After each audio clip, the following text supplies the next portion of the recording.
સમાજના વરઘોડામાં હાથીને લવાતા ફોરેસ્ટ વિભાગ દ્વારા હાથીને જપ્ત કરાયો।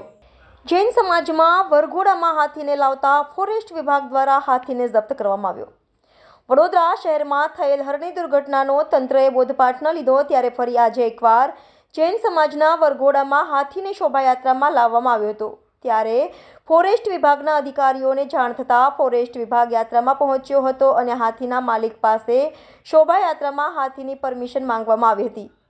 ત્યારે હાથીના માલિક દ્વારા ફોરેસ્ટ વિભાગને પરમિશન બતાવવામાં આવી ન હતી। હજી હારની દુર્ઘટનાને 1 મહિનો પૂરો થતાં તંત્રએ દુર્ઘટના પર બોધપાઠ ન લીધો ત્યારે આજે સવારે જૈન સમાજના વરઘોડામાં શોભાયાત્રામાં લાવવામાં આવ્યો હતો હાથી। જો આ ખાતે ગાંડો અથવા માનસિક સંતુલન ખોઈ બેસે અને હાથીના આજુબાજુ રહેલા લોકોને મારી નાખે તો ફરી એકવાર વડોદરામાં મોટી દુર્ઘટના બની હોત। જો શોભાયાત્રામાં હાથી સાથે 2 ડોક્ટર હોવા ફરજિયાત જોઈએ પરંતુ ડોક્ટરો પણ હાજર ન હતા અને ફોરેસ્ટ વિભાગ દ્વારા હાથીના માલિક સામે કાયદેસરની કાર્યવાહી હાથ ધરવામાં આવી હતી। હાથીની ઉંમર આશરે 60 વર્ષની છે અને હાથીનું નામ કૃપા પાડવામાં આવ્યું હતું। આ કાર્યવાહી ન થવા માટે ફોરેસ્ટ વિભાગના અધિકારીને ધારાસભ્ય અને નેતાઓના પણ ફોન આવ્યા પરંતુ ફોરેસ્ટ વિભાગના અધિકારી તશના મસ નહીં થયા અને સ્થાનિક નવાપુરા પોલીસ સ્ટેશનમાં જાણ કરવામાં આવી હતી। સાથે હાથીના માલિક સામે કાયદેસરની કાર્યવાહી હાથ ધરવામાં આવી હતી અને આ હાથી મુક્ત થાય અને પોતે મુક્ત જીવન જીવી શકે તેવી કાર્યવાહી હાથ ધરવામાં આવી હતી। Reporter Rahul Rajput one and news Vadodara.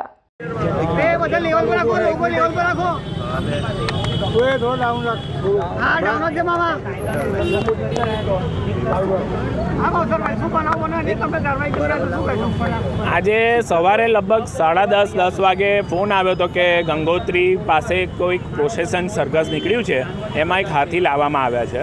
તો એવી જાણ થતાં અમે તુરંત અમારા સ્વયંસેવક રમેશને સ્થળ પર મોકલ્યો હતો અને તપાસ અને ખાતરી કરતાં એક હાથી હતો।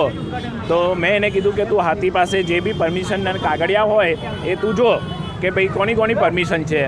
તો એને પરમિશન બતાવવાનો ઇનકાર કર્યો પહેલાં, પછી ફરીથી એને ફોર્સફુલી કહેતા પરમિશન જે આયોજકો છે એ લઈને આવ્યા પોલીસની।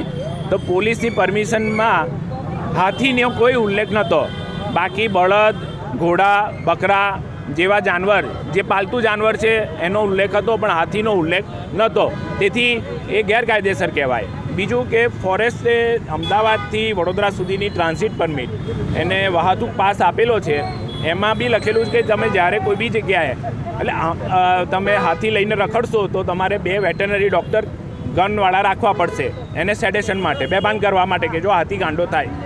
એટલે આમાં એક જ વસ્તુ છે કે ફોરેસ્ટ ડિપાર્ટમેન્ટ એને પ્રોસેસન કાઢવાની પરમિશન આપી ના શકે, ખાલી પોલીસ આપી શકે છે।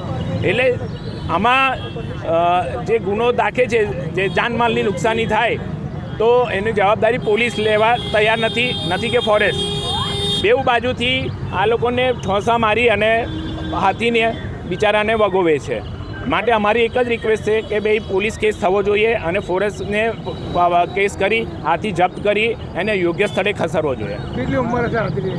આ હાથીની 60 વર્ષની ઉંમર છે, રૂપાલી નામ છે અને એના માલિકનું કે આ જે કેરટેકર છે એનું કહેવું છે કે ભાઈ આ રૂપાલી છે પણ એનું માઇક્રોચિપિંગ છે, જો માઇક્રોચિપિંગ જોઈએ તો ખબર પડે। ગંભીર બાબત છે, કેટલી ગંભીર બાબત છે આ ગંભીર બાબત હું એ જ કહું છું કે આજે તમે કહેશો કે આજે હરણી ખાતે દુર્ઘટના થઈ એમાં તો બધું લખેલા નિયમો હતું, લાઈફ જેકેટ પહેરવા, આ કરવું તે કરવું, તોય છતાં બી થઈ। તો આ લોકો જે નિયમો કાગળ પર જ બનાવવાના તો પછી હાથીને આવી રીતે છૂટો શું કામ મૂકે છે? એના કરતાં ફોટો લઈને ફરે ને હાથીનો। તમને જો એટલો બધો શોખ હોય તો હાથીને આટલી બધી પ્રોટેક્શન આપવાનું કીધું છે છતાં બી પ્રોટેક્શન છે નહીં, તો આ કાલ ઉઠીને અકસ્માત થાય તો કોણ જવાબદાર લેશે અને થયા પછી શું થશે? તંત્ર આ કસ્ટડી ફોરેસ્ટની રહેશે તો ફોરેસ્ટવાળા દંડ લઈને છોડશે તો શું કરશે? હવે ફોરેસ્ટની જો કસ્ટડીમાં જશે તો અમે છેલ્લે કોર્ટ સુધી લડીશું કે આ હાથી છૂટવો ના જોઈએ, એવી અમે પૂરેપૂરી પ્રયત્ન કરીશું કે આવો ગેરકાયદેસર અને ગેરઉપયોગ ફરીથી ના થાય અને આ હાથી મુક્ત થાય અને પોતાનું ફરીથી જીવન મુક્ત રીતે જીવી શકે એવો અમે પ્રયાસ કરીશું। શું નામ તમારું? રાજેશ ભાવસાર, ગુજરાત પ્રાણી kurta. Subscribe now and press the bell icon. Never miss an update.